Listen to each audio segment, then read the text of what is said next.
मेरी झोपड़ी के भाग आज खुल जाएंगे, राम आएंगे। राम आएंगे तो अंगना सजाओगे, ओ राम आएंगे तो अंगना सजाओगे। दीप जला के दिवाली में मनाओगे, वो दीप जला के दिवाली मनाओगे। तेरे जन्मों के सारे पाप कट जाएंगे, राम आएंगे। मेरे जन्मों के सारे पाप कट जाएंगे, राम आएंगे।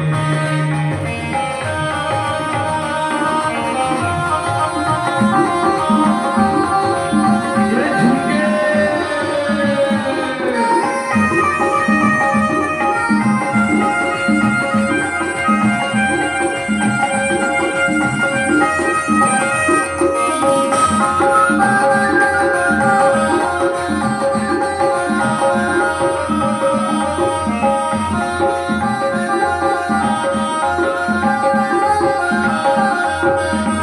राम झूलेंगे तो पलना झुलाओगे।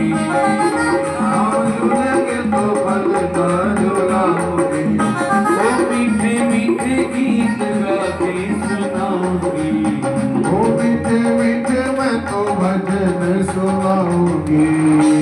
मेरी जिंदगी के सारे दुख मिट जाएंगे, राम आएंगे।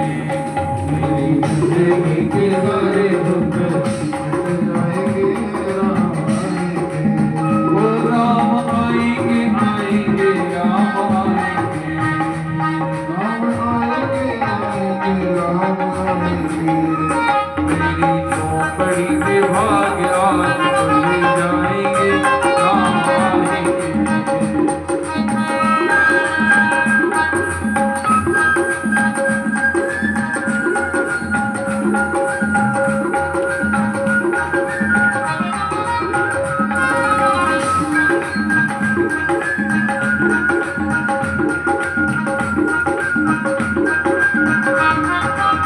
हो मैं तो रुच रुच भोग लगाऊंगी।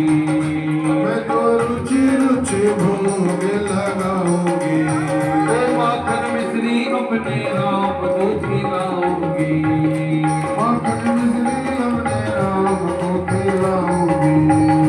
सारी सारी सीता प्यारे राम संग आएंगे, राम आएंगे। तेरे झोपड़ी के बाग आज खुल जाएंगे, राम आएंगे। ओ राम आएंगे, आएंगे, राम आएंगे। राम आएंगे आएंगे, राम आएंगे। ओ मेरी झोपड़ी के भाग आज खुल जाएंगे, राम आएंगे। झोपड़ी के बाग आज खुल जाएंगे, राम आएंगे। राम आएंगे, राम आएंगे। राम आएंगे।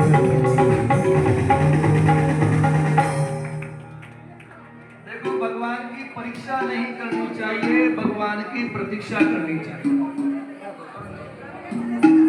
देर सवेर भगवान को आना ही पड़ता है, क्योंकि भगवान सृष्टि में ऐसा नहीं हो सकता कि भक्त बुलाएं और भगवान नहीं आए।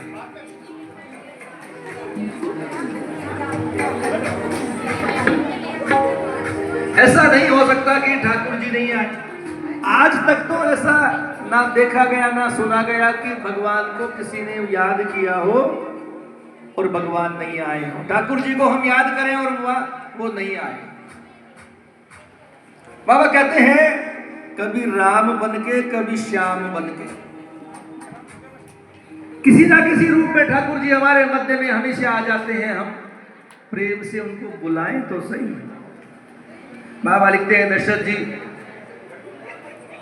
ने गुरुदेव वशिष्ठ के नेतृत्व में पुत्रेष्टि यज्ञ का आयोजन सरयू तट पर किया। साक्षात अग्निदेव प्रसाद लेकर के प्रकट हुए। प्रसाद का वितरण वशिष्ठ जी और अग्निदेव की अनुमति से महाराज दशरथ ने अपने तीनों महारानियों में कर दिया। तुलसीदास जी कहते हैं आधा प्रसाद प्रसाद कौशल्या जी को दिया गया, आधे का आधा अर्थात 1 पाव प्रसाद केकई जी को दिया गया और बचे हुए 1/4 के 2 भाग किए गए। आधे पाव वो महारानी सुमित्रा को केकई जी और कौशल्या जी ने अपने हाथ से दिया। उधर वाल्मीकि रामायण में भगवान वाल्मीकि लिखते हैं आधा भाग कौशल्या जी को दिया और आधा भाग सुमित्रा जी को मिला और 1/8 भाग महारानी केकई को दिया। फिर 1/8 बच गया। फिर दशरथ जी ने कुछ सोच करके वो प्रसाद पुनः सुमित्रा जी को दे दिया। अर्थात ये बात तय है कि महारानी सुमित्रा को 2 बार प्रसाद मिला, इसलिए महारानी सुमित्रा को 2 पुत्र रत्नों की प्राप्ति हुई। और ये भी शास्त्रों में लिखा कि आधा भाग महारानी कौशल्या जी को मिला तो आधे भाग में सप्रपंच ब्रह्म के रूप में राम का अवतरण होगा और आधे भाग निष्प्रपंच ब्रह्म के रूप में भरत, लक्ष्मण और शत्रुघ्न के रूप में अवतरण होगा। बाबा लिखते हैं इस प्रकार प्रसाद के भाग को प्राप्त करने के बाद में तीनों महारानियां एक बीज गर्भ सहित सबना, तीनों महारानियां गर्भवती हुई और वाल्मीकि रामायण के अनुसार भगवान अलौकिक हैं, इसलिए वो 9 महीने बाद में उनका प्राकट्य नहीं हुआ। 12 महीने का समय 6 ऋतुएं बीतने के बाद में अब वो समय आ गया जब ठाकुर जी का प्रकटीकरण होना है। बाबा लिखते हैं चैत्र मास की प्रथम तिथि आई, दूसरी आई, तीसरी आई और चतुर्थी आई। चतुर्थी ने कहा ठाकुर जी मुझ में अवतरण लो, मुझ में अवतार लो, मैं चतुर्थी तिथि हूं, मैं करवा चौथ गणेश चतुर्थी मुझकी तो मेरी तो हर कोई पूजा करता है। पंचमी तिथि आई, पंचमी ने भी भगवान से निवेदन किया ठाकुर जी मुझ में अवतरण, मैं ऋषि पंचमी, देव पंचमी, मुझ में तो बड़े बड़े कार्य होते हैं। षष्ठी आई, सप्तमी आई, अष्टमी आई और अब आ गई नवमी। चैत्र का महीना भगवान के अवतरण का समय है।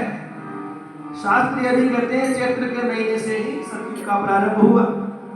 आज भी चैत्र के महीने से नया वर्ष आरंभ होता है। चैत्र के महीने में भी भगवान के नरसिंह अवतार की कथा भी आती है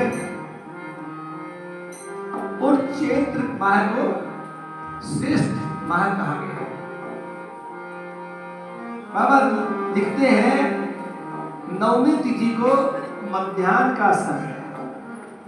हमारे कृष्ण ठीक रात्रि 12 बजे अवतरित होते हैं तो राम जी ठीक मध्याह्न में 12 बजे अवतरित होते हैं। बाबा लिखते हैं नवमी तिथि को जब भगवान का प्राकट्य होना है उस समय पंच तत्व भी बड़ा प्रसन्न है। नदियों में अब जल नहीं बह रहा, अमृत बह रहा। आकाश से पुष्पों की झड़ी लगी हुई है। हर जीव का हृदय स्वाभाविक रूप से प्रसन्न है, किसी कारण से प्रसन्न हो ऐसा नहीं। जब भगवान का प्राकट्य होता है तो स्वाभाविक आनंद जीव में होता है। और बाबा सुंदर चौपाइयां लिखते हैं, हम एक एक करके उनका आनंद लेंगे और भगवान का प्रकटीकरण करेंगे। उसके बीच में सब आनंद से गाएंगे वह प्रकट कर वाला, लेकिन पहले हम चौपाइयों को समझेंगे उनका आनंद। नवमी तिथि मधुमास। नवमी तिथि मधुमास पुनीता, नवमी तिथि मधुमास पुनीता, सुकल पक्ष अभिजीत हरिप्रीता, सुकल पक्ष अभिजीत हरिप्रीता। नवमी तिथि है, शुक्ल पक्ष है और अभिजीत मुहूर्त। अभिजीत में जन्म लेने वाला बड़ा ही ऐश्वर्यशाली होता है। और ये तो स्वयं ठाकुर जन्म ले रहे हैं। शास्त्र तो कहता है अभिजीत रूप में जन्म लेने से, यदि ब्राह्मण जन्म ले तो बड़ा ज्ञानी हो, वैश्य जन्म ले तो बड़ा धनवान हो, लक्ष्मीवान हो, क्षत्रिय जन्म ले तो राज्य पद को प्राप्त करे, और यदि चतुर्थ वर्ण में भी जन्म ले तो बहुत बड़ी प्रतिष्ठा को प्राप्त कर ले। ठाकुर जी तो वैसे ही जगत पिता है, जगत के राजा है। अभिजीत मुहूर्त का समय है, मध्य दिवस है और मधुमास। इस मास में पेड़ों से, पत्तों से मधु का संचय होता है। पुष्पों को देखा करो आप, तितलियां इकट्ठी होती है, मधुमक्खियां इकट्ठी होती है और शहद का संचय करती है, इसलिए मधुमास। मध्य दिवस अति शीत नघा, मध्य दिवस अति शीत नघा, पावन काल लोक विश्राम, पावन काल लोक विश्राम। मध्याह्न का समय है, ना अत्यंत गर्मी है, ना शीत है, ना अंधकार है, पावन काल है, और जीव मात्र मध्याह्न के समय थोड़ा लेजर मोड होता है, आनंद में है, विश्राम।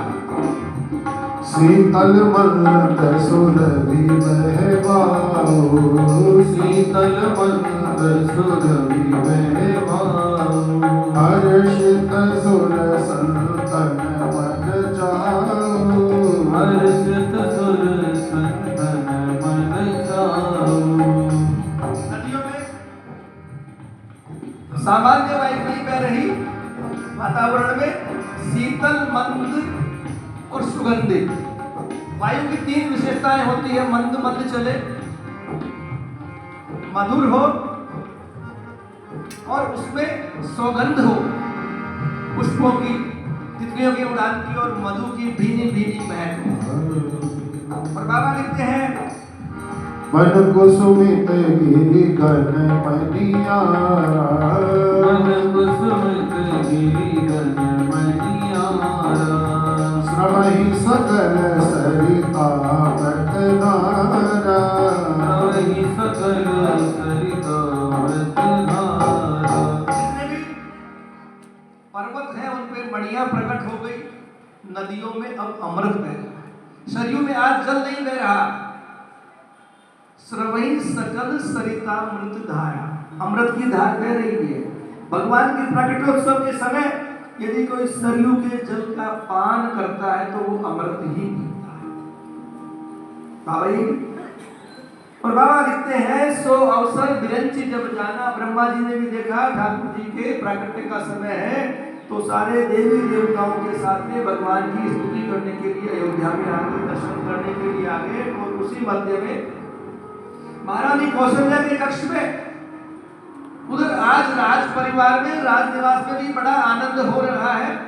जीव मात्र, सेवक सेवकनिया, महाराज दशरथ सब बड़े आनंद में है, तीनों महारानियां बड़े आनंद में है, सहज रूप से आनंद में है। और उसी समय ठीक मध्याह्न के समय महारानी कौशल्या के कक्ष में चतुर्भुज रूप में ठाकुर जी प्रकट हो गए, शंख चक्र गदा लेकर के।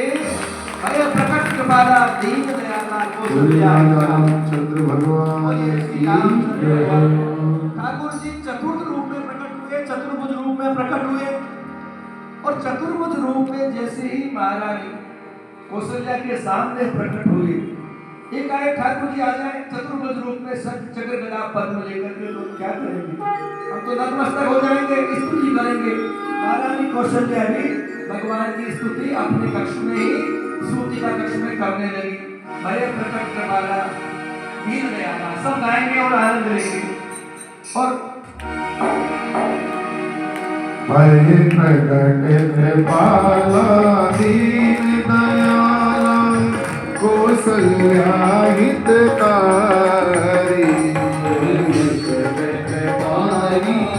दीन दयाला कौशल्या हितकारी, हर्षित महतारी मुनि मनहारी, अद्भुत रूप विचारी, लोचन अभिरामा तनु घन श्यामा, निज आयुध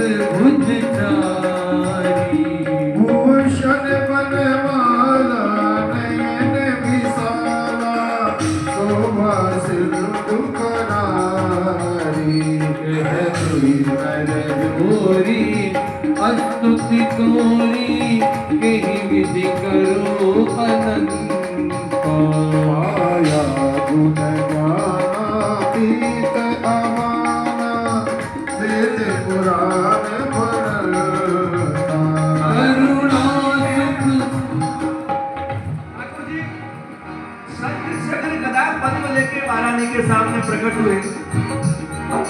नेत्र कमल दल के समान है।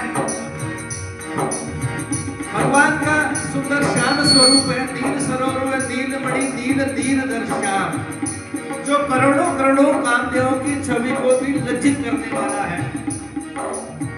अब उनको देखकर महारानी बड़ी प्रसन्न हुई, लेकिन उनके चरणों में मस्तक दबाने लगी और कहती है, हे भगवान, ये आप क्या कर रहे हैं? मैं आपकी स्तुति किस प्रकार करूं? कह दुई कर जोरी स्तुति तोरी एक विधि करो रखता। देखो, भगवान की स्तुति की कोई नीति नहीं।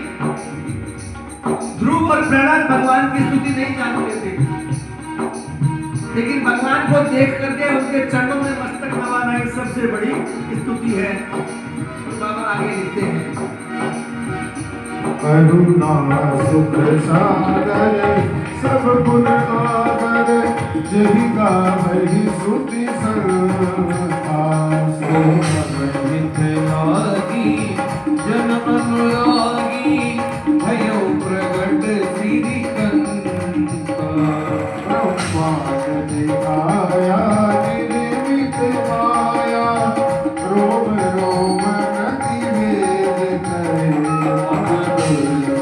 वासी यह उपहासी सुनत धीर मति फिर न रही। हे भगवान, लेकिन मेरे लिए बड़ी हंसी की बात है। मैं 12 महीने से गर्भवती हूँ, आप प्रकट हो गई, और पूरे लोक में सभी जानते हैं कि कौशल्या के लल्ला होने वाला है। लेकिन जब पुत्र होता है तो एक हाथ का होता है। अब आप पद पाताल शीश अधिधामा, लेकिन ये बड़ी हंसी की बात है और बड़े आश्चर्य की भी बात है, जिनके एक एक रोम में करोड़ों करोड़ों ब्रह्मांड लटके हुए हो, ब्रह्मा विष्णु और शिव को उत्पन्न करने वाले हैं। अब आप वो फिर मेरे सामने 6 फुट के बेटे हो गए, तो कौन इस बात को स्वीकार करेगा कि ये कौशल्या के पुत्र हुआ है या क्या हुआ है? मेरी तो हंसी हो जाएगी और मेरी शकरगंदी हो रही है। बुद्धि क्या हो रही है? बुद्धि भ्रमित हो रही है कि आप इतने बड़े और मेरे लिए इतने छोटे से बन करके आप मेरे गर्भ में आए। उपजा जब ज्ञाना प्रभु मुस्काना चरित बहुत विधि कीन चहे कही कथा सुहाई मात बुझाई यही प्रकार सुत प्रेम लगी। माता पुनि बोली सोमति डोली अज होता सुरीला अति प्रिय सीला यह सुख परम बाबा लिखते हैं, अब महारानी कहती है, हे भगवान, मेरी बुद्धि भ्रमित हो रही है, मैं आपका स्वरूप नहीं देख पा रही हूँ। तब ठाकुर जी ने कहा, हे महारानी, आपने ही तो वरदान मांगा था कि मेरे बेटे बन जाओ, और मैं चतुर्भुज रूप में ही था। भगवान ने जब वरदान दिया तब वो चतुर्भुज रूप में ही थे और मैं चतुर्भुज रूप में आ गया। महारानी कहती, नहीं नहीं भगवान, इससे तो मेरा वेद हो जाएगा, मेरी उपहास हो जाएगी, और जब पुत्र बन ही गए हो तो कीजिए शिशुलीला अति प्रिय शीला यह सुख परमाणु, मुझे मातृत्व का सुख दीजिए और मेरी गोद में आने लायक छोटे से लल्ला बन जाए। और भगवान अपने भक्त की बात को कब टालने वाले हैं? सुनी बचन सुजाना रोदन ठाना हुई बालक सुरभूपा हरि पद पावहि तीन परहि भव कूपा। विप्रदेव हेन सर संत हित लीन मज अवतार निवृत्ति सुर संत हित लीन मज अवतार दीक्षा निर्मित तनु माया गुरुपार दीक्षा निर्मित तनु माया गुरुपार। कहते हैं ठाकुर जी छोटे से शिशु रूप में हो गए, रुदन करने लगे। भगवान के रुदन को सुन करके सारे दास दासियां दौड़ करके सूती का गृह में आए। महाराज दशरथ को भी खबर हुई। महाराज दशरथ को ऐसा आनंद आया मानो आज ब्रह्म ही बेटा बन, और ब्रह्म बेटा बन करके आ भी गया। और अब महाराज दशरथ ने कहा बाजे वालों को बुलाओ और बजाओ और खजाने का मुंह खोल दो। और बाबा तुलसीदास जी लिखते हैं हाटक धेनु बसन मणि नन नृप विप्रण के, सोना गाय भूमि वस्त्र और आभूषण मांगने वालों को दिए गए। और आज अयोध्या में सारे लोग रुबाई स्त्री पुरुष बाल वृद्ध महाराज महल की ओर बधाई ले ले करके दौड़। बाबा कहते हैं अवधपुर में बाजे बधैया क्योंकि महारानी कौशल्या के लल्ला। आज अयोध्या में हर स्त्री को यही लग रहा है कि मैं आज पुत्रवती हो गई, राम जी ने जैसे मेरे ही गर्भ से जन्म लिया है। क्योंकि अयोध्या में प्रत्येक नारी भगवान की भक्त थी। कौशल्या स्वरूप ही थी, क्योंकि जैसा राजा होता है वैसा ही प्रजा आचरण करती है, यथा राजा तथा प्रजा। जैसे महाराज दशरथ धर्मज्ञ हैं वैसे ही उनकी प्रजा भी धर्मज्ञ है। और अयोध्या में बधाइयों का तांता लगा हुआ है। एक सुंदर सी बधाई हम भी लेंगे और उसके बाद में आरती के साथ में इस कथा प्रसंग को अगले कथा प्रसंग के लिए विराम। लेकिन अभी एक सुंदर सी बधाई